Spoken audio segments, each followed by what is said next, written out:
at one particular point, this temple president, his name is Purushottam.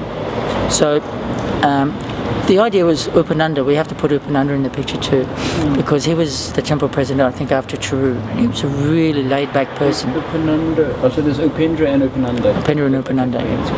Yes, Upendra Prabhu. He did start the temple in Brisbane, and I think he might have even started the temple in Perth too. I'm not quite sure or something, but he was a prime mover in those days, and of course he left this world at New Govardhan, and he visited Australia in, I think it was 1992 or 1996, can't remember, when Kurma Prabhu had organised previous Prabhupada disciple reunions, and it was explained to the devotees he had a terminal disease, hepatitis C or something. So I went up to him later, and during that festival, I said, Prabhu, why don't you come to New Govardhan and leave your body there? Because, you know, I think everyone who's ever been to New Govardhan acknowledges that that is a very, very special place. You know, we all know that the Supreme Personality of God is absolute, and Srila Prabhupada installed Sri Radha Gopinath in Paddington, of all places in Australia. And, you know, he prayed to the Lord, please give the devotees intelligence how to worship you properly. So, as we know in Vaishnava Siddhanta, in the Gaudiya Vaishnava tradition, we have the three major deities: Sri Radha Madan Mohan, Sri Radha Govinda, Sri Radha Gopinath. So they help devotees in different stages of the devotional life. So it may be that our initial contact in Krishna consciousness and our attachment to Krishna may be channeled through one of those manifestations. Maybe whatever the name of the deity, but it might be the deity might be manifesting in the form of Sri Radha Madan Mohan to help attract us, you know. And then when we're a little bit more formally engaged in Krishna conscious service, then you know, that deity may manifest himself in the mood of Sri Radha Govinda, and then later on Sri Radha Gopinath. So anyway, so Upendra Prabhu did actually come to New Govardhan, and he passed away there. It was very, very auspicious. There was big kirtan. His Holiness Jayadvaita Swami just arrived just a minute or two before he passed away from overseas. I think that might have been the first time, or maybe the second time he came to New Govardhan. And unfortunately, I wasn't present in that kirtan, but I went to see his body the next morning, and everything was very, very auspicious. He had a smile on his face. It was like everything was totally sattvic. But I believe Srila Prabhupada had said to him, when Bali Madan had sent a letter requesting help to Srila Prabhupada from Australia, and Upendra was his secretary and reading the letter, and as he was reading the letter and you know, reading about the bit, well, I need some help, Prabhupada, can you send somebody? And Prabhupada just kept looking at Upendra, and just kept looking and looking and looking, and then Upendra said, no, Prabhupada, not me, I'm your servant. Anyone can do that. Anyway, Prabhupada apparently had given him the blessings, you do this, you go and do this, and when you leave your body, I will be there. You know, so that seemed to make sense when I saw Upendra Prabhu's body. But anyway, he sort of like was pretty important in the early days, but I was not really in the early days. You know, I got the mercy of the really early devotees to some degree. So Purushottam happened to be on the travelling Sankirtan party that comprised Yaso, Gopinatha and a few other people from Sydney, and they were on their way to Cairns or some Townsville or something, right? So Purushottam had an infected toe there, so he stopped off in the temple to recuperate, and he seemed like a pretty charismatic sort of a person, you know. He was from Hawaii, and he had been with Siddha Swaroop's party. Okay?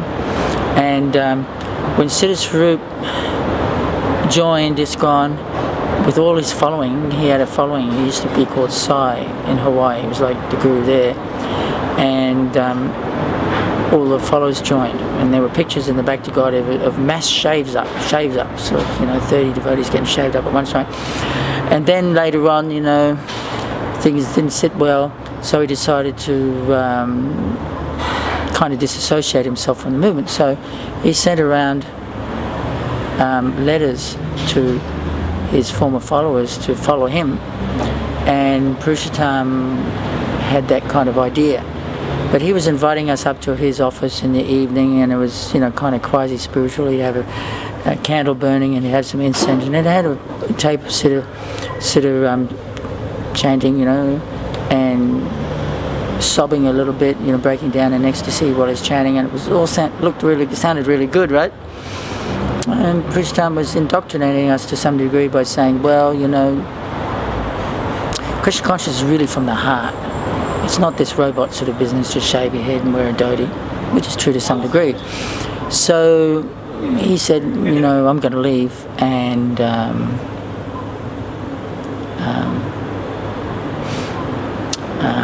go enjoy Siddha, so the devotees gradually made plans to do that. Actually, that was happening in Mary Street, and what happened was, he just left. He didn't go and see Siddha straight away. He went and stayed on a beach at Yamba, which is near Angari, which is near Yamba, just near Grafton, right? And he was just living on the beach with another devotee called Vrahamurti, who's now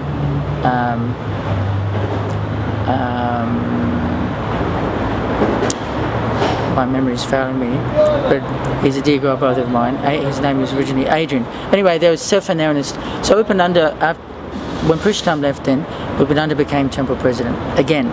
He was before, and we kicked him out, so to speak, and then Purushottam left, so Upananda, as a default, he filled the bill again, and he's such a sweet devotee, Upananda, right? So we decided, let's try to save Purushottam. So they have a festival in Grafton every year called the Jacaranda Festival. So we decided we'd go down and do some book have a kirtan, do some book distribution. We're all dressed in dhotis and everything, right? And then we'll go and visit Purushottam, and Adrian, or Vrahamurti was his name, and he was, at the time he was a big book distributor, big magazine. He used to distribute a lot of magazines, right? And actually, while Purushottam was temple president, Madhavis had sent Adrian up, or Vrahamurti Prabhu, to kind of check on what's going, because Madhavis was GBC, check on what's going on in Brisbane, who knows what's going on up there, So Purushottam, kind of convinced him that this is the way to go, from the heart. So they both took off, and they were living on the beach, and we visited them, and someone else convinced Purushottam to come back to Brisbane as temple president. So he came back. Meanwhile, we'd moved from Mary Street to a suburban house in Highgate Hill. We were busy leasing, we had a lease on that place, no doubt, and we were fixing it up as a temple. And we were pretty radical in those days. We just started knocking down walls and everything to make the rooms bigger for a temple room. No council permission, no permission from the owner, right? And then, but Purushottam, he had decided he was going to go again. And look, there was this very attractive young brahmacharini who happened to join at that time. And I must admit, I had to question my motives about going around the temple when I was visiting the temple and going to QIT. This was a pretty attractive young girl. As girls generally all are, just in a certain stage of life, when they're growing up, they're really, really attractive, right? And she'd run away from home. She joined the temple, and it was all in the Courier Mail, the media about it. This girl, Mumbo Jumbo Hare Krishna, right? Came from a respectable Catholic family, and even the Catholic priest came to the Sunday feast once and tried to challenge Purushottam, philosophically, and Purushottam, floored him. But about Krishna having so many wives and all this kind of stuff, right? And anyway, Purushottam kind of, you could say, eloped with that young girl. And unfortunately, Purushottam's no longer with us; he's deceased. But he was an attractive person, and but many devotees are attractive, of course, different types of devotees. So, but just at that time, he had convinced a lot of devotees to leave, so they all packed their bags, and they were going to go either to Hawaii or New Zealand to join Siddha's camp, you might like to say, right? And there was a very nice devotee. He's still with us. His name is Premadas, and now it's Krishna Prem. He lives in Cairns, right? So he was there, and he said, I'm going to go to Cairns and start a farm. That sounded really good, you know, and I really wanted to go. But I don't think he really wanted to have me around. And then I thought, well, I don't know if they're really going to get up early in the morning, you know. We'd already changed the Mangalarti from 4:30 to 5 o'clock in the morning in Brisbane when Purushottam was there. And I was actually the Pujari, believe it or not. He had a picture of, you know, Panchachatra, or Gornatai, I think it was. And, you know, I used to do the Mangalarti. It was great fun waving the incense around, right? I was getting a bit attached to it, so I figured, no, any place there's no Mangalarti, forget it. So I stayed behind, and they all left, and I was just all on my own. And I thought, oh, what?